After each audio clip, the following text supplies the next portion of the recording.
Alors aujourd'hui, on va essayer de montrer que les polynômes ne peuvent pas coller avec la fonction exponentielle. Plus précisément, que aucun polynôme ne peut coïncider avec l'exponentielle en une infinité de valeurs.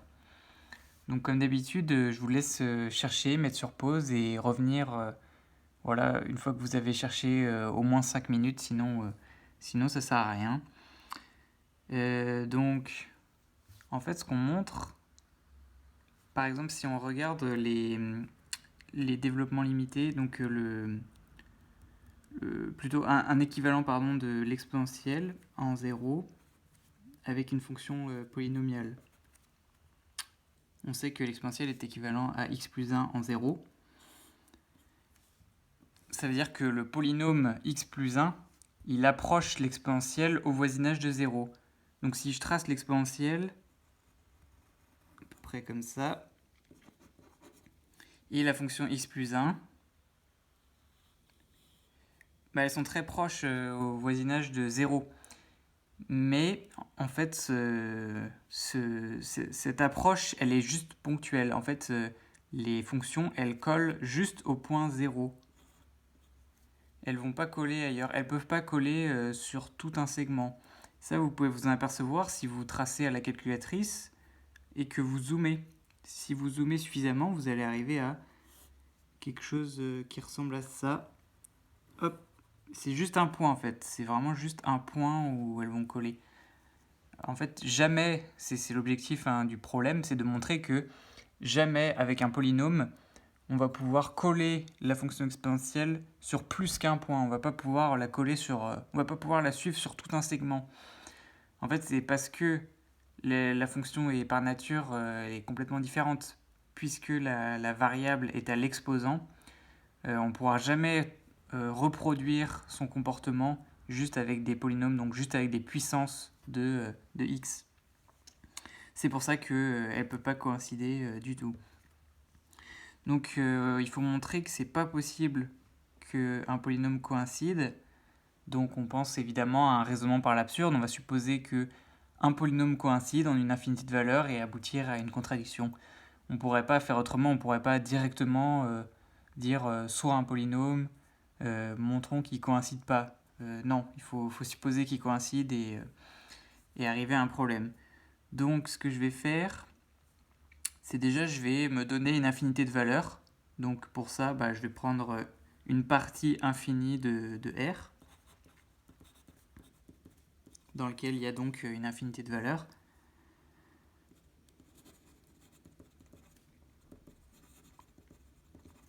Et je vais me donner aussi un polynôme à coefficient réel, mais peu importe à vrai dire.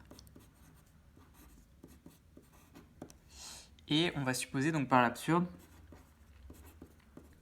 que ce polynôme coïncide avec l'exponentielle pour tous les éléments de E. Donc quel que soit x appartenant à E, l'exponentielle vaut le polynôme. Ok. Et donc de ça, on veut arriver à une contradiction. Donc ce à quoi il faut penser, c'est qu'est-ce qui distingue l'exponentielle des polynômes? Quelle propriété on a sur l'exponentielle et on n'a pas sur les polynômes? La plus connue, celle qui vous vient en premier quand on parle de l'exponentielle, c'est qu'elle est elle-même sa propre dérivée. Donc, vous voyez, si ça, je le dérive,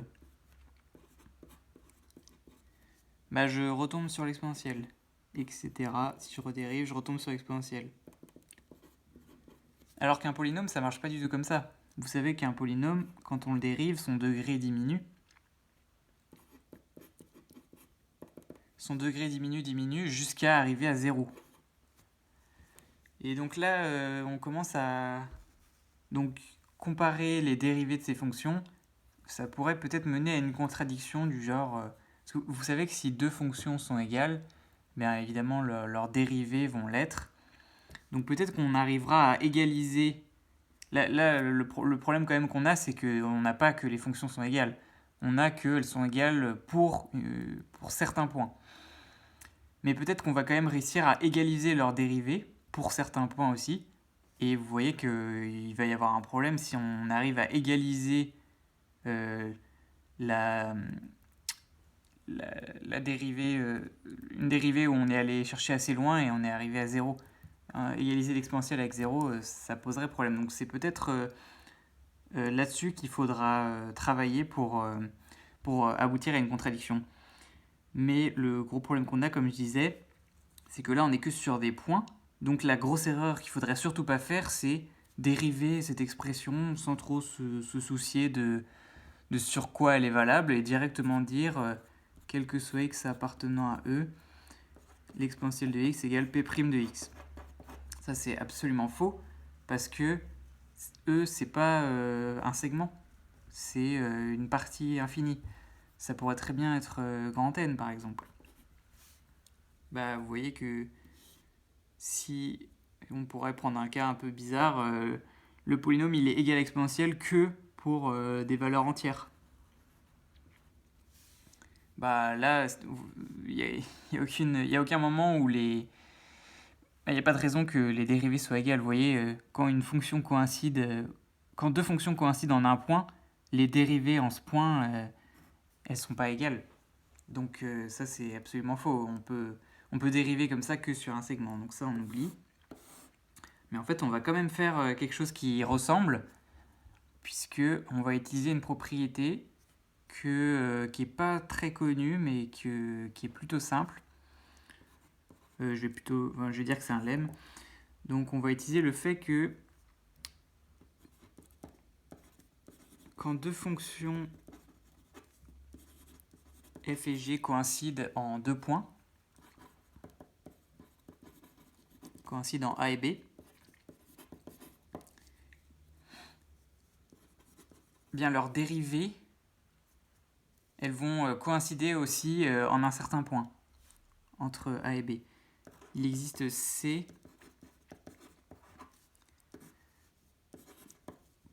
Il existe un point pour lequel les dérivées coïncident aussi. Donc vous voyez, si on fait un petit dessin, donc je fais une première fonction f et une deuxième fonction g qui coïncident en deux points A et B. Bah, ce que nous dit la propriété, c'est que quelque part entre ces deux points, il va y avoir un certain point C pour lequel les dérivées de f et de g vont être égales. Donc c'est-à-dire pour lequel les pentes vont être égales. Donc c'est une propriété assez pratique quand même, qui est pas si connue que ça.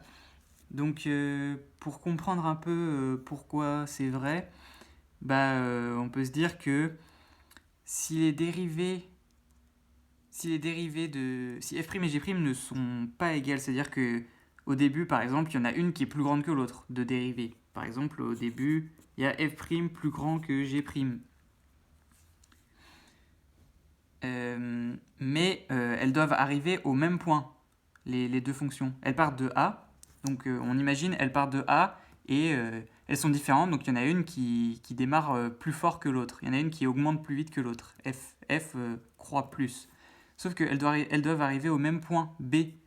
Donc ça veut dire qu'il y a un moment donné où G va devoir croître, où la tendance va devoir s'inverser, G va devoir croître plus que F pour compenser le retard qu'elle a pris au début. Donc ça c'est au début. Et si c'est le cas, à un certain moment, il va falloir que ça s'inverse, que G' soit plus petit que F'. Mais du coup, entre les deux, au moment de cette inversion de pente, il va y avoir F' égale G'. Vous voyez, c'est exactement ce qui se passe ici. Au début, si F c'est celle-là et G c'est celle-là, F commence plus fort, F croît plus vite. Mais comme elles doivent arriver au même point, il faut à un moment donné que G rattrape son retard. Donc G se remet à croître plus vite et à peu près à la transition au moment où voilà, ça change de pente, on va avoir un certain point où F' égale G'. Ça c'est juste pour comprendre la propriété. Maintenant on peut la démontrer un peu plus rigoureusement que ça. On peut dire que la différence, donc f moins g, elle, c'est une fonction qui s'annule en a et b. Donc si je voulais la tracer par exemple, f moins g, ça ferait quelque chose comme ça, par exemple. Donc une fonction qui s'annule en 2 points. Et ça, on pense tout de suite au théorème de Rolle. Hein. Une fonction qui s'annule en 2 points, eh bien, quelque part entre les deux, forcément, elle va avoir une dérivée nulle. Pour qu'elle puisse s'annuler en 2 points, il faut qu'à un moment donné, la dérivée s'annule. Donc, il existe un certain C, tel que f moins g' vaut 0. Bon, ça, du coup, ça nous sort f' de C égale g' de C. Voilà, donc en fait, c'est une conséquence du théorème de Rolle. Et c'est une propriété qui se comprend très bien. Donc, vous voyez que ça colle vraiment bien à notre situation parce qu'on a justement 2 fonctions qui collent dans certains points et on aimerait bien que leurs dérivées aussi coïncident. Donc, c'est vraiment pile la bonne situation. Et là, dans la propriété, on n'a que 2 points de coïncidence alors qu'ici, on en dispose d'une infinité. Donc, avec 2 points de coïncidence des fonctions, on arrive à en trouver un de coïncidence pour les dérivées. Et du coup, si on part d'une infinité de coïncidences pour les fonctions, forcément, on va arriver à aussi une infinité de coïncidences pour les dérivées. Donc, donc si j'ai ça, d'après le lemme, il existe une infinité de valeurs telles que exponentielle de x égale p' de x. Mais ce ne sera pas les mêmes valeurs que E, évidemment. Donc, ça va être un autre ensemble que je vais appeler E1. Quel que soit x appartenant à E1, exponentielle de x égale p' de x. Et donc là, en fait, on s'est retrouvé à la situation de départ, juste avec un autre polynôme, cette fois c'est p'. Vous voyez, on a toujours une coïncidence entre l'exponentielle et un polynôme, et une coïncidence sur une infinité de valeurs. Donc on peut réappliquer le raisonnement qu'on vient de faire.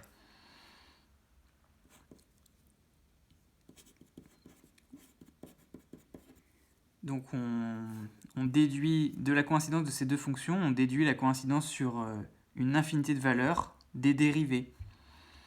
Donc c'est encore d'autres valeurs, donc je l'appelle E2, exponentielle de x égale p'' de x. Et en dérivant comme ça, on garde vraiment l'infinité de valeurs.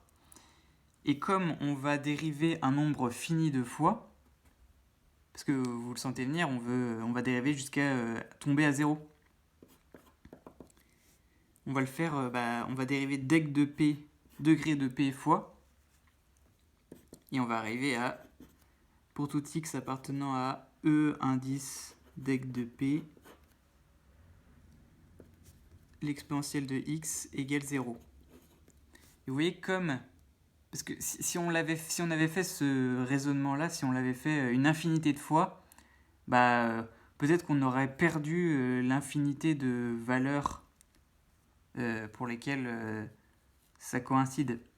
Mais c'est comme on le fait seulement un nombre fini de fois, on est sûr qu'à la fin, il va nous rester un nombre infini de valeurs pour lesquelles l'exponentielle coïncide avec 0. Donc là, c'est clairement une grosse contradiction, parce que l'exponentielle, elle s'annule carrément jamais. Donc elle va sûrement pas s'annuler une infinité de fois.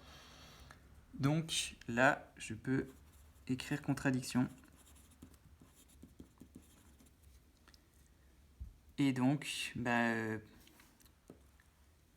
l'hypothèse que j'avais faite est fausse, donc aucun polynôme ne peut coïncider avec l'exponentielle, c'est ce qu'on voulait montrer. Voilà, donc cet exercice, il est très utile pour mieux comprendre les fonctions de référence, les fonctions exponentielles, les fonctions polynomiales, comprendre qu'elles ont vraiment des natures différentes, et il permet d'utiliser les propriétés de chacune d'elles pour justement démontrer qu'elles ne peuvent pas coïncider.